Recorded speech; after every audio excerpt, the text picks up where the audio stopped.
umaga na at nakita ni James nakabukas yung pinto ng room. Nagtaka siya. Naisip ni James, ay baka naiwan ni Ma'am yung room. Sinilip niya at binulaka siya ni Cassie. Hoy James, anong sinisilip-silip mo dyan? Sabi ni Cassie. Sagot ni James, ay putik na kulat ako sa'yo, ang aga mo Cassie. Sagot ni Cassie, dito ka sa sa tabi ko, bilisan mo, wala namang uupo dito. Tabi na lang tayo. Habang naglalakad si papunta kay Cassie si James, nadadawang sabi nito na ang aga mo siguro may hinihintay ka may crush ka na dito Cassie At umupo na si James, sabay tabik sa braso ni James ni Cassie.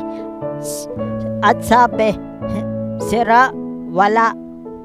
At piniro pang babulong ni Cassie si James na, ikaw ang iniinday ko, bilis date mo na tayo habang wala si Ma'am. Namumulang tukon ni James. Iniisip ni James, sotek sana totoo na lang tong kadate ko si Cassie. Tapos tinapik siya ni Cassie. Oy, sineryoso na yung sinabi ko. Sira ulo. Joke lang yun. Sabi ni James, alam ko at ikaw kanyang gaganda, papatol sa akin, parang tingting na poste. Ewan ko kasi. At tumating na nga yung mga kaklase nila. At sabi, nagkantsawan sila. Sabi nila, uy, si Ate Cassie tsaka si Kuya James nagdidate.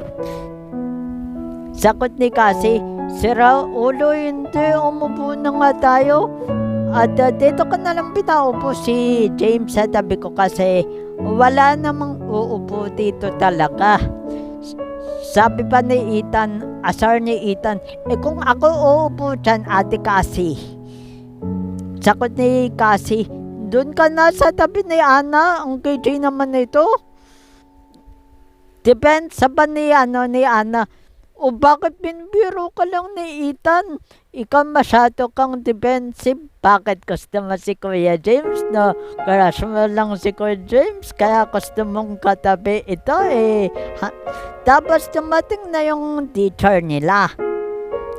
At nagpakuha ito ng ballpen at papel kasi may quiz sila. Sabay-sabay nagtinginan yon mga kaklase ni James sa kanya. So, hindi tayo nag-aral. Patay ba na to? Sabay pulong ni James kay Cassie. Ang sabi, Cassie, pag na-i-perfect mo to, itidate kita, ikikis kita. Gusto mo? Sabay tawa, haha. Sabi ni Cassie, sira ka talaga. Ayan na si Mamo, nagtuturo na magsakot na tayo. At yun, natapos na sila. Tapos ang nakapasa sa quiz, si James at saka si Cassie. Habang yung iba, isa lang ang mali, dalawa ang mali.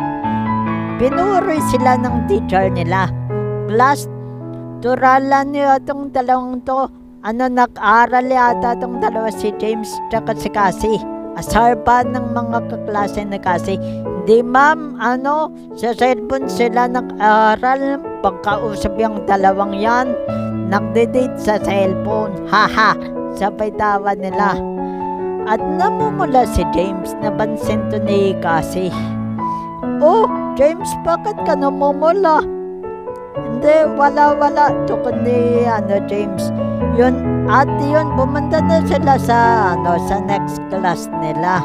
Tapos pinagkaisahan ng mga kaklase ni James si Cassie silang dalawa. Sabi ni Ethan, pagbilang ko ng tatlo, takbo tayo para maiwan yung dalawa para magmukhang nagde-date sila. 1, 2, 3, takbo! Sabi ni James, hoy, Ethan, bakit mo kami iniiwan? Ay, iniwan na naman tayo kasi. Tara na nga tayo na lang pumunta sa next class natin. Ang KJ nung dalawa. Ang KJ nung mga yun.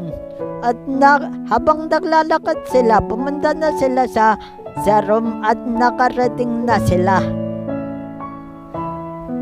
At ang sabi nung nakarating na sila, "Uy, Ate Cassie, Kuya James, saan kaya nag-date?"